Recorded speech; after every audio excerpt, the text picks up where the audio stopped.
नमस्कार, सत श्री अकाल। मैं दिल्ली से चल के आया आपके बीच में इसलिए कि अब पंजाब में 4 तारीख को चुनाव होने वाले हैं, 4 फरवरी को, और कुछ बात रख सकूं कि आपकी जो पार्टी दिल्ली से आके यहाँ चुनाव लड़ रही है, दिल्ली वाली जो पार्टी जिसको कहते हो, वो पंजाब में चुनाव लड़ रही है। पंजाब के इतने सारे लोग जुड़ गए उससे, चारों तरफ भगवंत मान से लेके पंजाब का यूथ जुड़ गया, पंजाब का व्यापारी जुड़ गया, पंजाब के सेल्फ मेड लोग जुड़ गए।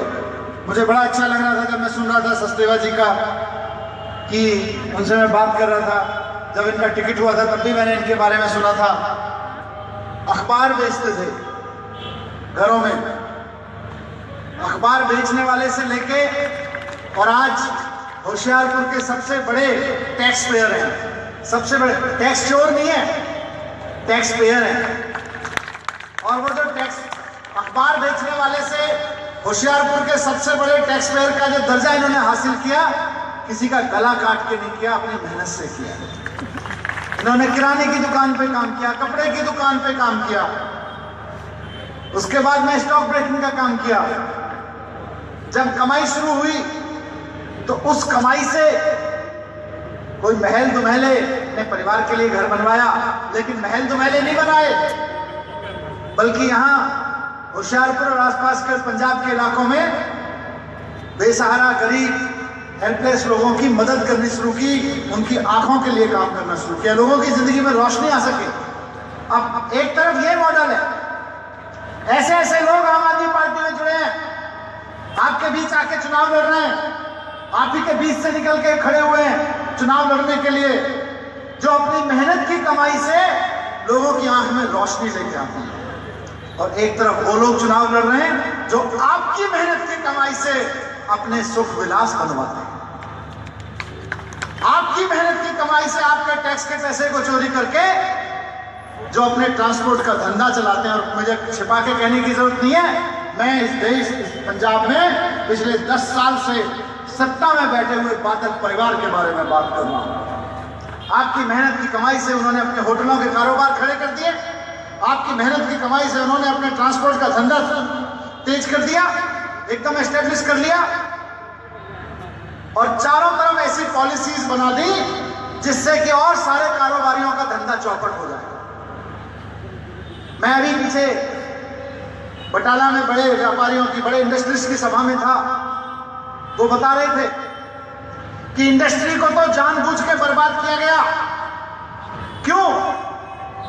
पॉलिसीज ऐसी बना दी गई कि इंडस्ट्री जो ईमानदारी से काम करने वाला व्यापारी है वो तो व्यापार ना कर पाए, और बादलों का व्यापार फल फूल जाए, क्योंकि वहां तो ईमानदारी का मतलब नहीं है कुछ।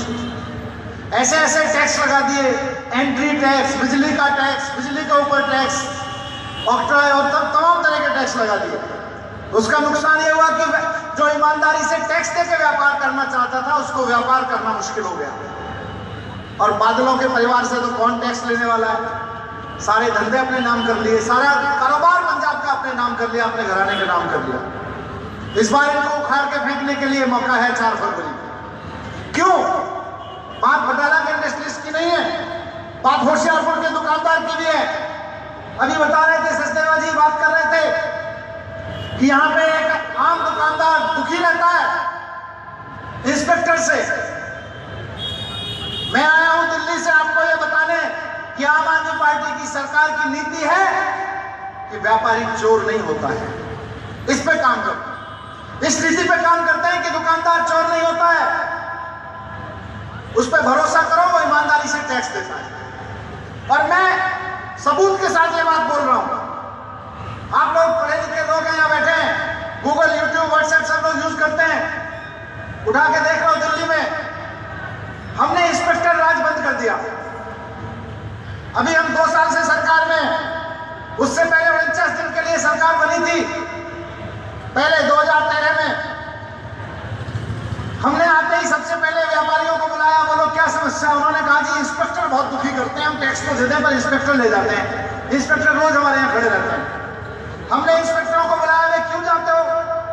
बोले जी रेट तो डालनी पड़ेगी, जाना तो पड़ेगा, टैक्स लाना है तो।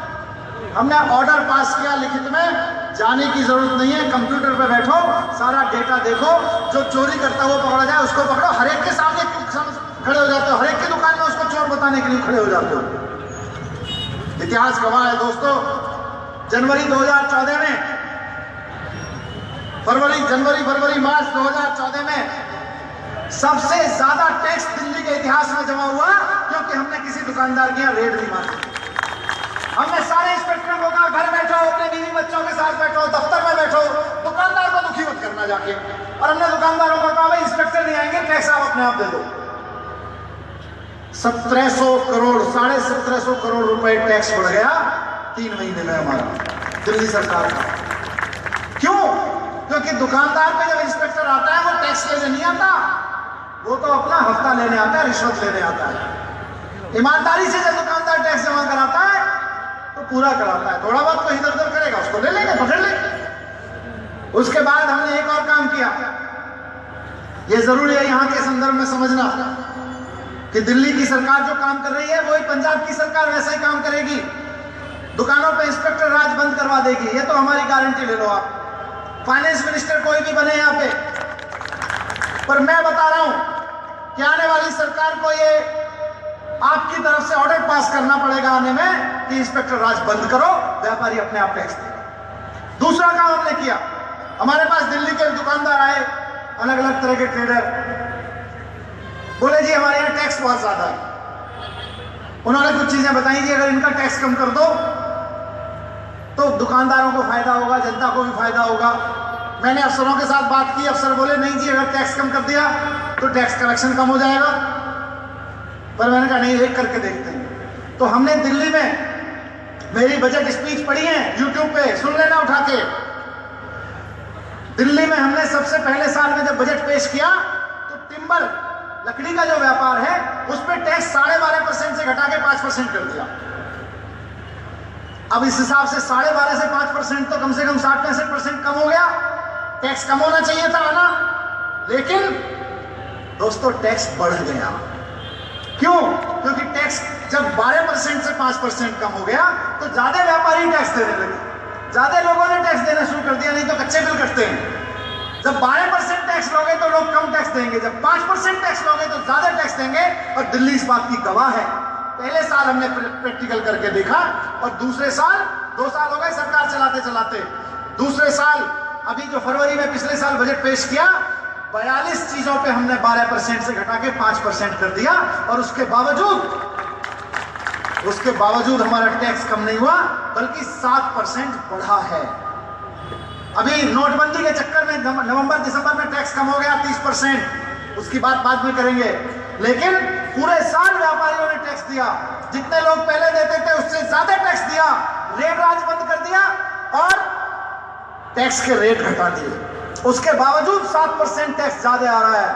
ये नई इकोनॉमिक्स सिखा रहे हैं।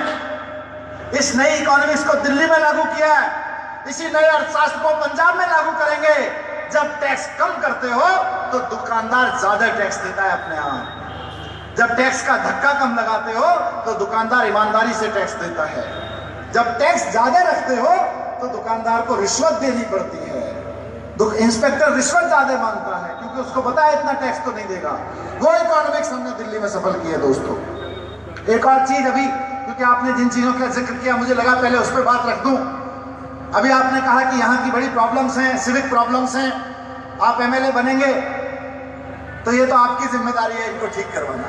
आपको एमएलए फंड मिलेगा, व्यापारियों से पूछना, यहाँ पे बैठना, उनसे पूछना भाई सरकार की तरफ से इतना एमएलए फंड मिला है, बताओ कहाँ खर्च करूं, और उसको वहीं खर्च करना। लेकिन दिल्ली में हमने एक चीज और लगा रखी है, भाई सब थोड़ा सा इधर हो जाओ, बहुत सारे लोग तो बात ही नहीं हो पा रही। दिल्ली में एक चीज हमने और लगाई है, दुकानदारों के लिए, व्यापारियों के लिए समझना जरूरी है उसको, और वो नीति यहां भी लागू करेंगे। हमने कहा है जैसे आपकी होशियारपुर की ट्रेडर्स एसोसिएशन होती है ना, अलग अलग व्यापारियों की, दुकानदारों की मार्केट एसोसिएशन होती है।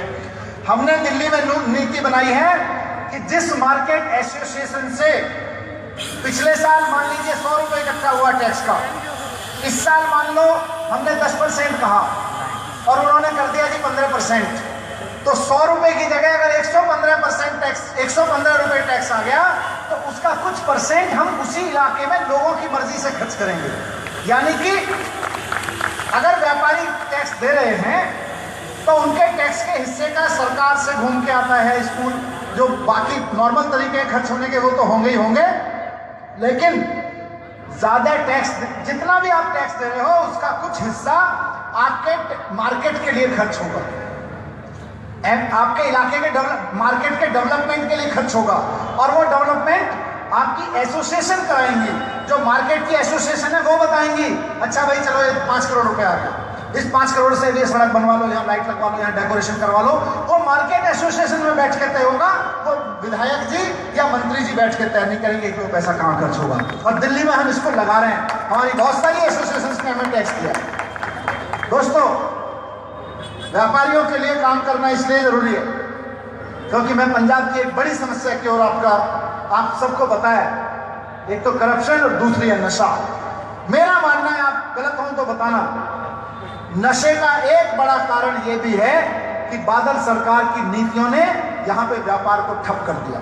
व्यापार ठप होता गया, लोगों की नौकरियां छुटती चली गई, जिनकी नौकरियां छुटी वो मजबूरी में दुखी होकर नशे की तरफ बढ़ते चले गए। नौजवानों को जिनको नौकरियां मिलनी चाहिए थी, कारोबार उनका सेटल होना चाहिए था, उनका कारोबार सेटल नहीं हुआ, बल्कि उनका कारोबार ठप होता चला गया, उनको नौकरियां नहीं मिली और वो नशे की ओर चलते चले गए। वो एक बड़ा कारण है। अगर व्यापार ठीक से चलेगा, आपकी दुकान अगर ठीक से चलेगी तो आप 4 लड़कों को नौकरी दोगे ना जी। 4 लड़कों को नौकरी मिलने लगी तो नशा नहीं करेगा। लेकिन अगर नौकरी नहीं मिली तो कहीं से इधर से करके उधर से करके फ्रस्ट्रेशन में जाके नशा करेगा। इसलिए समाज को खड़ा करना है तो व्यापार को खड़ा करना सबसे बड़ी जरूरत है। व्यापार को इसलिए नहीं कि टैक्स ज्यादा आएगा, बल्कि इसलिए कि नौकरियां भी नहीं। अरविंद केजरीवाल जी कहते हैं, मुख्यमंत्री जी, कि व्यापारी सिर्फ टैक्स पेयर नहीं होता, व्यापारी सरकार का पार्टनर होता है। सरकार अगर कहती है कि हम 1 लाख नौकरी देंगे तो 1 लाख नौकरियां कहाँ आएंगी? इस दुकान पे ही तो आएंगी, फैक्ट्री में ही तो आएंगी। अगर फैक्ट्री और दुकान नहीं खड़ी होंगी तो नौकरियां कहां से आएंगी? इसलिए जरूरी है व्यापार को खड़ा करना। और दोस्तों, इस व्यापार से, इन सब चीजों से, मेहनत से जो टैक्स का पैसा आता है, दूसरा काम सरकार का है उस पैसे को ईमानदारी से खर्च करना। दिल्ली में आज आप देख लीजिए, पूछ लीजिए, आपके जानकार होंगे बहुत सारे लोग, दिल्ली के लोगों के टैक्स के पैसे को ईमानदारी से खर्च करने वाली सरकार काम कर रही है। आज हमने उनको पैसे को कहां खर्च करना शुरू किया? जब मैं मंत्री बना, वित्त मंत्री बना, तो मैंने मुख्यमंत्री जी से बात की, पहला बजट बनाना था वित्त मंत्री के रूप में। मैंने उनसे पूछा कैसे बजट बनाए, तो उन्होंने एक ही मंत्र बोला देख लेना, जितना पैसा सामने हो, सरकार का बजट होता है, बोले जितना पैसा हो उसमें से देख लेना, अगर पुल बनाने में, स्कूल बनाने में पहले चुनना हो तो स्कूल बनाना पहले चुनना, बच्चे पढ़ जाएंगे तो पुल तो अपने आप बना लेंगे। और बच्चे नहीं पढ़ पाए तो पुल भी नहीं बनेगा और स्कूल तो गया ही गया, समाज बहुत बिगड़ जाएगा। तो इसलिए पहले हमने स्कूलों में काम करना शुरू किया। आज दिल्ली के स्कूलों में आप स्विमिंग चैंपियन रहे, नेशनल स्विमिंग चैंपियन रहे, आपको जान के खुशी होगी, आपको अपने पराक्रम से स्विमिंग चैंपियन बने। आज दिल्ली के स्कूलों में, बहुत सारे स्कूलों में हम स्विमिंग पूल बना रहे हैं, सरकारी स्कूलों में बनवा रहे हैं। आप सोच नहीं सकते कि सरकारी स्कूलों में बच्चों के खेलने के लिए स्विमिंग पूल हो सकता है, लेकिन यूट्यूब पर उठा के देखिएगा, दिल्ली गवर्नमेंट के स्कूल, दिल्ली के सरकारी स्कूलों में स्विमिंग पूल बनवाए जा रहे हैं, शानदार कमरे बनवाए जा रहे हैं, टीचर्स को, प्रिंसिपल्स को ट्रेनिंग के लिए विदेश भिजवा रहे हैं, कैम्ब्रिज में भिजवा रहे हैं, सिंगापुर में ट्रेनिंग करवा रहे हैं टीचर्स की। क्यों?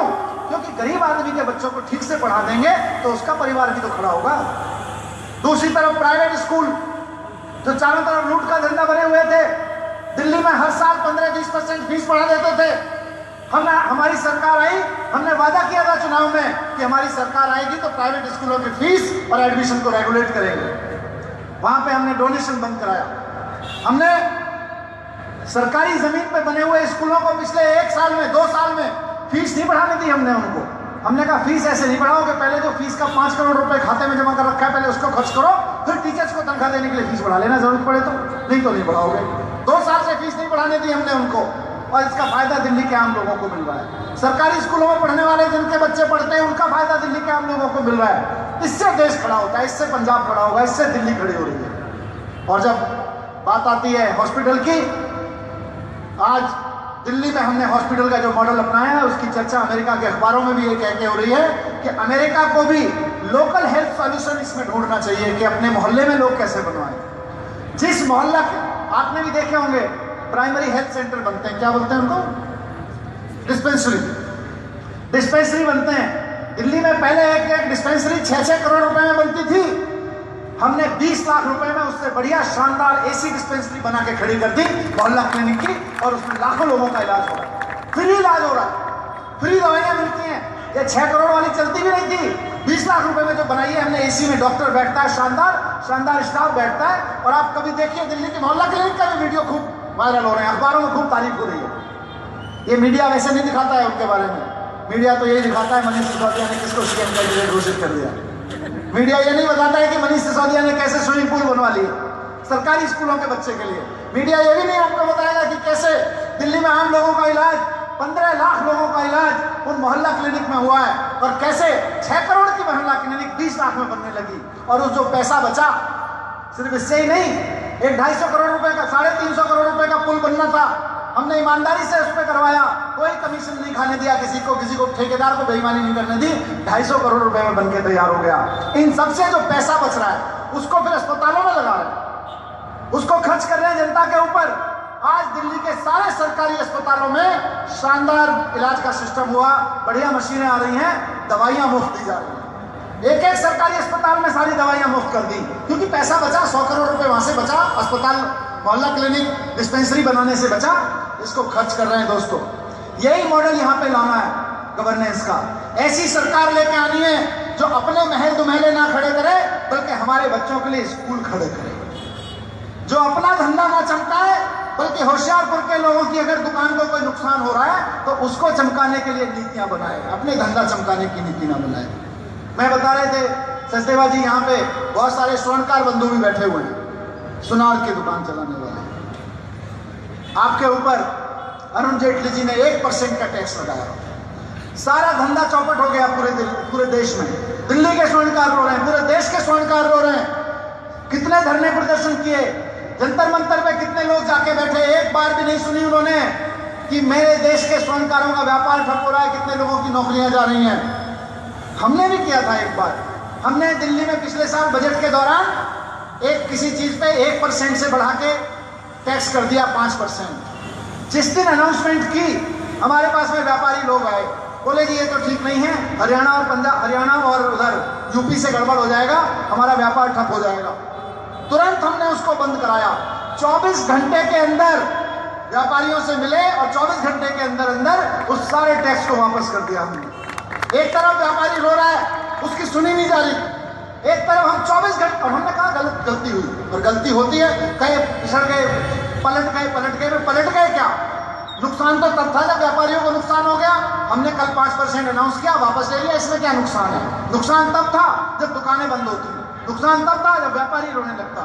तो दोस्तों, ऐसी सरकार एक पंजाब के नए सपने के लिए चुनिए, जिसमें स्वास्थ्य प्राथमिकता पे हो, जिसमें एजुकेशन प्राथमिकता पे हो, जिसमें व्यापारी प्राथमिकता पे हो, जिसमें डेवलपमेंट प्राथमिकता पे हो, नेताओं का नहीं, शहर का डेवलपमेंट, गांव का डेवलपमेंट, किसानों का डेवलपमेंट प्राथमिकता पे हो। और वैसी सरकार चुनने का काम दिल्ली में बैठ के हम नहीं कर सकते।